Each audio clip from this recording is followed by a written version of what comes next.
Anda masih bersama kami di Breaking News Kompas TV. Kita masih membahas pertemuan antara Ketua Umum Partai Nasdem Surya Paloh dan juga Ketua Umum Partai Gerindra Prabowo Subianto sekaligus Capres terpilih pemilu 2024. Kita masih membahas pertemuan antara Surya Paloh dan juga Prabowo bersama dengan analis politik, analis komunikasi politik Universitas Pajajaran Kunto Adiwibowo. Kang Kunto, masih bersama kami, Ya, Kang?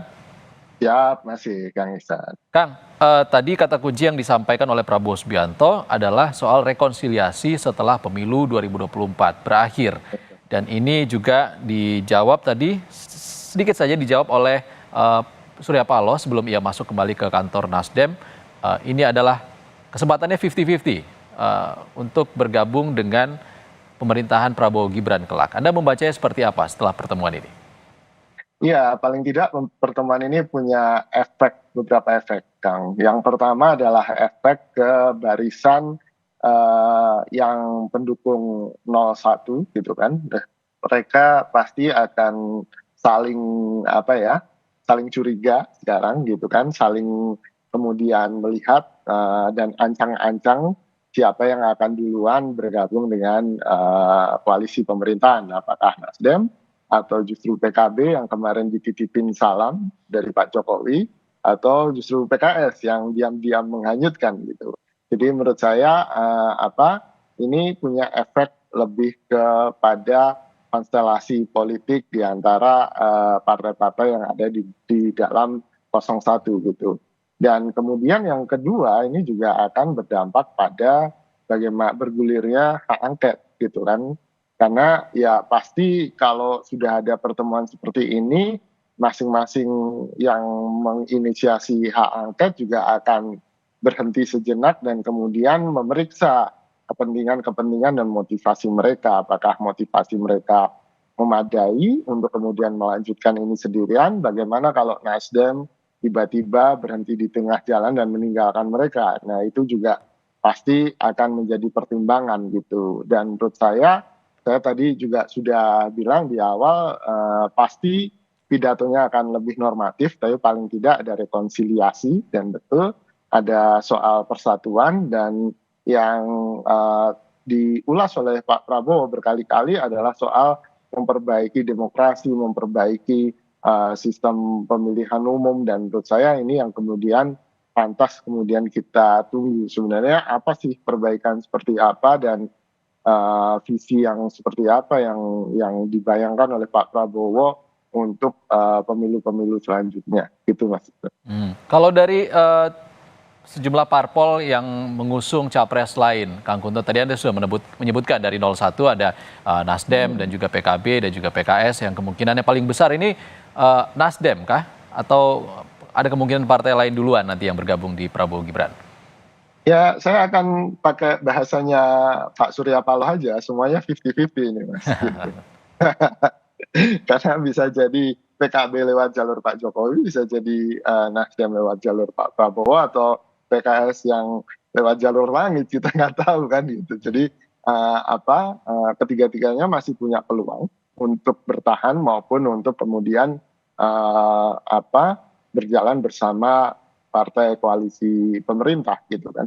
Nah, yang patut juga disimak adalah komitmen mereka untuk kemudian bahwa koalisi ini akan terus sampai pilkada di 2024, pilkada serentak. Nah ini juga menarik.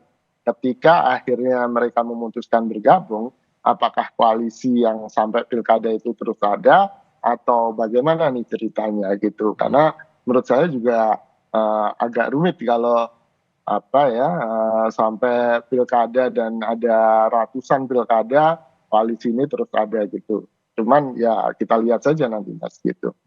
Kang Kunto, kalau sejarahnya kan Partai Nasdem nih tidak pernah jadi oposisi ya kalau saya tidak salah ya.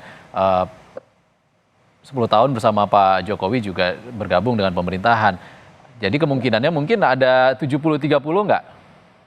Ya, kalau menurut saya sih kemungkinannya memang lebih besar untuk bergabung dengan koalisi karena tidak ada sejarah yang antagonistik antara Nasdem dengan Prabowo atau Nasdem dengan Gerindra gitu kan, atau dengan Pak Jokowi, dan mereka sudah pernah ada di dalam satu koalisi pemerintahan Pak Jokowi periode 2 paling tidak gitu kan. Lalu kemudian dari sini kan juga kelihatan bahwa Pak Surya Paloh juga tidak terlalu ngotot untuk kemudian membela capres-cawapresnya yang mengajukan